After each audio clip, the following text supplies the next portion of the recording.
Hello, good afternoon সবাইকে। আজকে Sunday, দেখো মাছ তরকারি বানাচ্ছি। কে কী রান্না করছো আমাকে জানাই কেমন। আজকে আমি শর্টকাট রান্না করছি, এত গরম পড়েছে না, ইচ্ছা করছে না রান্না করতে। ভাবলাম মাছের ঝোল একটা করবো আর একটা কিছু করবো। ঠিক আছে বন্ধুরা।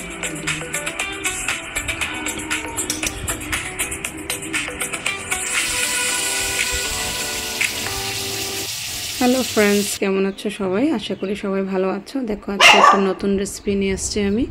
চিতল মাছ দিয়ে একটা তরকারি বানাবো। দেখো চিতল মাছগুলো এনেছে, আমি ধুয়ে টুয়ে ফ্রিজে রেখে দিয়েছি। তারপর বাকি কাজগুলো সেরে নিয়েছি। তারপর দেখো আমি এখন রান্নাঘরে চলে আসলাম রান্না করার জন্য। চিতল মাছ নিয়ে নিয়েছি দেখো একটা প্লেটে। তারপর এটাতে আমি নুন আর হলুদ দিয়ে মাছগুলোকে এভাবে মেখে নেব, খুব সুন্দর করে মেখে নেব যেন নুন আর হলুদটা মাছের ভিতরে যায়। তারপরে দেখো কড়াই বসিয়ে দিলাম, তেলটা গরম হওয়ার পরে আমি মাছগুলো ভেজে নেব।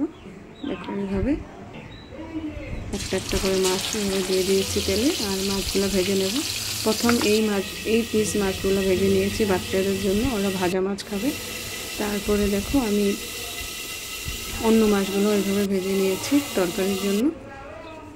তারপর ওই মাছ ভাজা তেলটাতে আমি দিয়ে দিলাম ফোড়ন, তেজপাতা আর মেথি ফোড়ন দিয়ে দিয়েছি।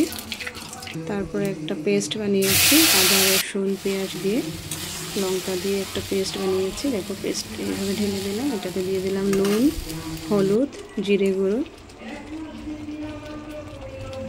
খুব ভালো করে মশলাটাকে ভেজে তারপরে এই যে ভাজা মাছগুলো আমি দিয়ে দিলাম। খুব সিম্পলভাবে আজকে তরকারিটা বানাচ্ছি, যেহেতু খুব অনেক গরম পড়েছে, তাই মাছের ঝোল বানাচ্ছি আমি, চিতল মাছের ঝোল। খুব ভালো লাগে খেতে এই সিম্পল রেসিপিটা, আর খুব কম সময়তে হয়ে যায় রান্নাটা আমাদের। তারপর দেখো এইভাবে আমি ঢাকা দিয়ে দেব প্রায় 10 মিনিটের জন্য। একটু লো ফ্লেমে রান্না করব। দেখো এইভাবে প্রায় রান্নাটা হয়ে গেছে অলমোস্ট। গরম গরম ভাতের সাথে খেলে যা লাগে না, হেভি দারুণ লাগে। এইভাবে তরকারিটা কমপ্লিট হয়ে গেছে, আর খুব সিম্পল রেসিপি।